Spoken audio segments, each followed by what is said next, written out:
today po, I'm here again for another video tutorial.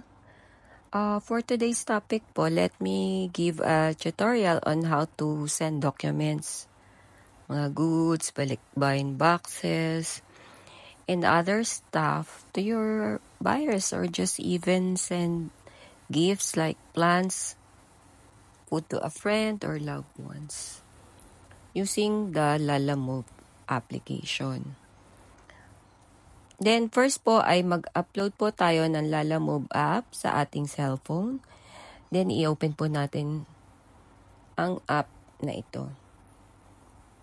Tapos po ay itatype o i-encode na po natin ang ating complete address tulad po na nasa screen bilang sender po.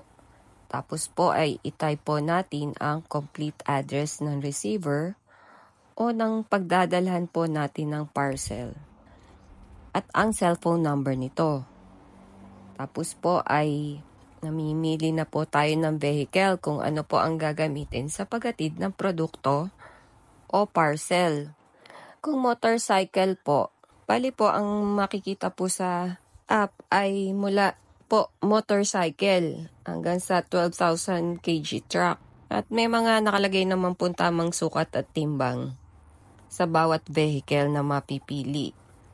So, mula po 0.5 by 0.4 by 0.5 meter hanggang 20 kilogram ang bigat sa motorcycle.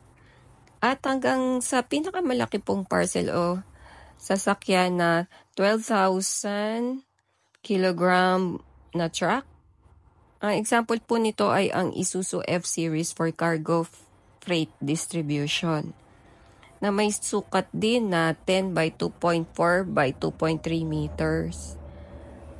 Yun nga po, ito po yung hanggang 12,000 kilograms. Gagamitin o pipiliin po natin ang motorcycle. So, piliin at pindutin po natin ang motorcycle. Tapos po ay lalabas po ang summary ng fees na babayaran. Queuing service o extra waiting time service, at ang kabuuang halaga na babayaran natin dito na dito po sa example ko ay nakalagay po ay 54 pesos. Tapos po ay i-click natin ang next para po ma-review ang ating order. Pwede din po tayong magdagdag ng note sa driver kung sakaling may special instructions po kayo o landmarks para madali po kayong mapunta na rider. Contact number ninyo. Tapos po ay i-click natin ang cash para po piliin kung sino ang magbabayad ng shipping fees. Pwedeng ikaw ang magbayad as sender o ang receiver o ang padadalhan mo. Piliin lamang o i-check ang sender or receiver kung sino man po ang magbabayad. Dito po sa example ko ay nag-check po ako ng sender. Tapos po ay lalabas naman po ang summary ng booking natin, ang address ng sender and receiver, at ang piniling vehicle. I-click lang po natin ang place order. Tapos po ay ko-connect na ang app or Lalamove app sa mga Lalamove riders para po tanggapin ang booking. Makikita ito sa succeeding screens ng app. Hintayin na lamang po ang driver para i-pick up ang parcel at bayaran ng kaukulang fees kung ang pinili natin ay sender ang magbabayad. Yun po, dadalhin na ng Lalamove rider ang parcel mo sa receiver ng package or parcel.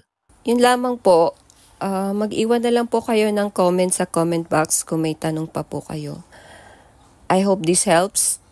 Salamat po. God bless us all.